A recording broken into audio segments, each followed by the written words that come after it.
नमस्कार प्यारे विद्यार्थियों, पिछली कक्षा में आपने बनारस कविता के बारे में यह पढ़ा था कि बनारस एक पुण्य धर्म स्थली है जहाँ सभी कार्य धीरे धीरे होते हैं।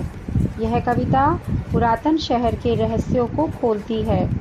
इस कविता का शिल्प विवरणात्मक है। यह कविता खड़ी बोली में लिखी गई छंद मुक्त रचना है। प्यारे बच्चों, बनारस कविता के पहले 4 काव्यांश आप पढ़ चुके हैं। आज की कक्षा में मैं आपको 5वें काव्यांश की सप्रसंग व्याख्या तथा काव्य सौंदर्य समझाने जा रही हूँ। काव्य पंक्तियाँ इस प्रकार हैं। जो है वह खड़ा है बिना किसी स्तंभ के, जो नहीं है उसे थामे है राख और रोशनी के ऊंचे ऊंचे स्तंभ, आग के स्तंभ और पानी के स्तंभ, धुएं के, खुशबू के, आदमी के उठे हुए हाथों के स्तंभ, किसी अलक्षित सूर्य को देता हुआ अर्घ्य। शताब्दियों से इसी तरह गंगा के जल में अपनी एक टांग पर खड़ा है यह शहर, अपनी दूसरी टांग से बिल्कुल बेखबर। शब्दों के अर्थ इस प्रकार है। स्तंभ अर्थात खंबा, थांबे पकड़े हुए, अलक्षित अज्ञात या न दिखने वाला, अर्घ्य जल अर्पित करना, शताब्दी 100 साल का समय। काव्यांश का प्रसंग इस प्रकार है। प्रस्तुत काव्यांश पाठ्यपुस्तक अंतरा भाग 2 में संकलित बनारस नामक कविता से उद्धृत है। इस कविता के रचयिता प्रयोगवादी कवि केदारनाथ सिंह हैं। इस कविता में बनारस शहर के सांस्कृतिक वैभव के साथ वहाँ के बनारसीपन पर भी प्रकाश डाला है। इस शहर में आस्था, श्रद्धा, विरक्ति, विश्वास तथा भक्ति का संगम है।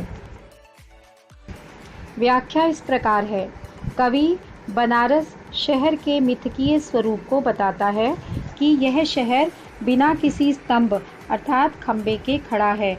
वह विरासत को थामे हुए है। बनारस आने वाले व्यक्ति को उसकी आस्था ने बांध रखा है।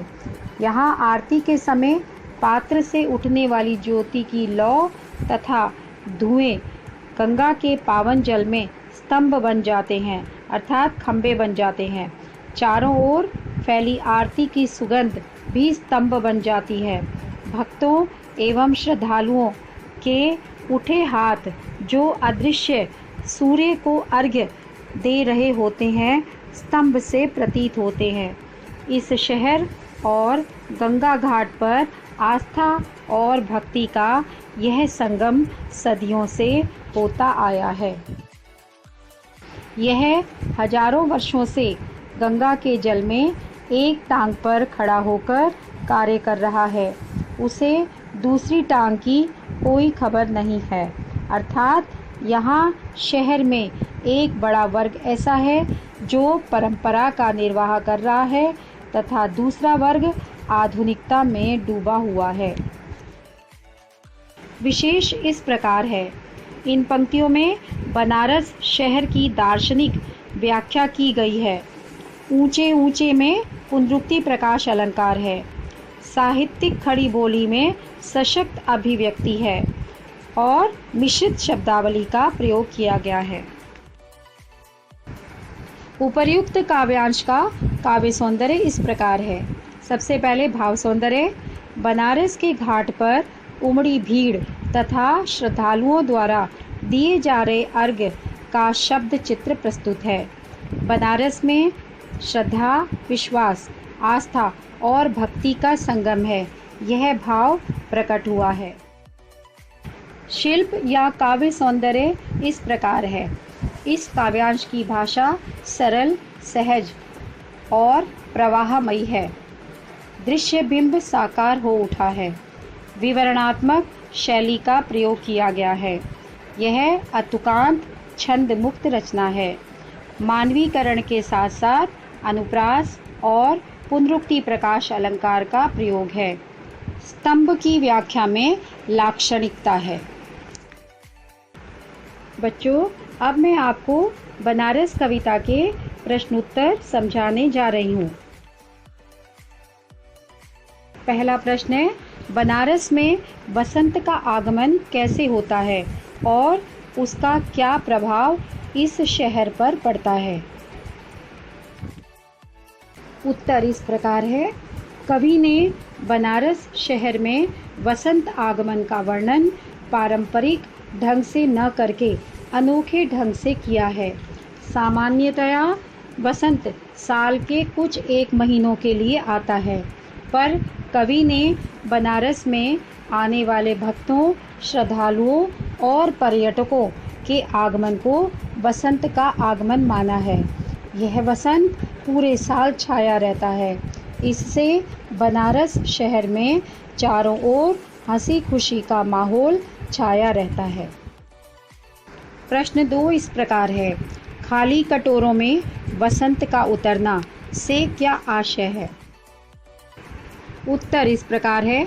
खाली कटोरों में वसंत का उतरना का आशय है घाट के किनारे बैठे भिखारियों के कटोरों में खुशियां भर जाना। अर्थात जिस प्रकार वसंत के आने से चारों ओर प्राकृतिक सौंदर्य और खुशियां बिखर जाती हैं, उसी प्रकार बनारस में श्रद्धालुओं और पर्यटकों द्वारा मिले दान और भीख उनके कटोरों में पड़ने से उनके चेहरों पर वसंत जैसी खुशियां छलक उठती हैं। प्रश्न 3 इस प्रकार है, बनारस की पूर्णता और रिक्तता को कवि ने किस प्रकार दिखाया है? उत्तर इस प्रकार है। कवि कहता है कि बनारस शहर एक धार्मिक स्थल है। यहाँ गंगा के सानिध्य से मोक्ष की अवधारणा जुड़ी हुई है। यहाँ लोग हर रोज़ सुबह आते हैं तथा अपने परिजनों की मुक्ति की कामना करते हैं। इस तरह यह शहर भर जाता है। कवि ने इसे पूर्णता के रूप में दिखाया है। रिक्तता को हर रोज़ लोगों द्वारा शवों को कंधे पर ले जाने, उनका विसर्जन करने के माध्यम से दर्शाया है। प्रश्न 4 इस प्रकार है, बनारस में धीरे धीरे क्या क्या होता है? धीरे धीरे से कवि इस शहर के बारे में क्या कहना चाहता है? उत्तर इस प्रकार है। कवि बताता है कि बनारस शहर में धीरे धीरे धूल उड़ती है। यहाँ लोग धीरे धीरे चलते हैं तथा मंदिरों में घंटे भी धीरे धीरे बजते हैं। यहाँ शाम भी धीरे धीरे होती है। यहाँ सब कुछ धीरे धीरे होता है।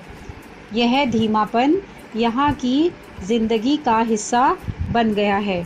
यह इस शहर को मजबूती से बांधे हुए है। इस धीमेपन से यहाँ न कुछ गिरता है और न ही कुछ हिलता है। यहाँ सब कार्य अपनी विशेष रॉ में होते हैं, अर्थात सब कार्य विशेष प्रकार से होते हैं। प्रश्न 5 इस प्रकार है, धीरे धीरे होने की सामूहिक लय में क्या क्या बंधा है? उत्तर इस प्रकार है। कवि कहता है कि बनारस शहर का जीवन धीमेपन में बंधा है। यह धीमेपन की सामूहिक लय पूरे शहर को मजबूती से बांधे हुए है। यहाँ कुछ गिरता नहीं तथा कुछ हिलता भी नहीं है। जो चीज़ जहाँ रखी है वहीं आज भी पड़ी है। यहाँ की गंगा वहीं है। वहाँ जो नाव बांधकर रखी गई है वह भी वहीं है। सैकड़ों वर्षों से तुलसीदास की खड़ाऊं भी वहीं रखी है। प्रश्न 6 इस प्रकार है, सई सांझ में घुसने पर बनारस की किन किन विशेषताओं का पता चलता है?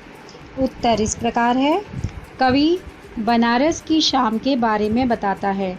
शाम की शुरुआत में बनारस की निम्नलिखित विशेषताओं का पता चलता है।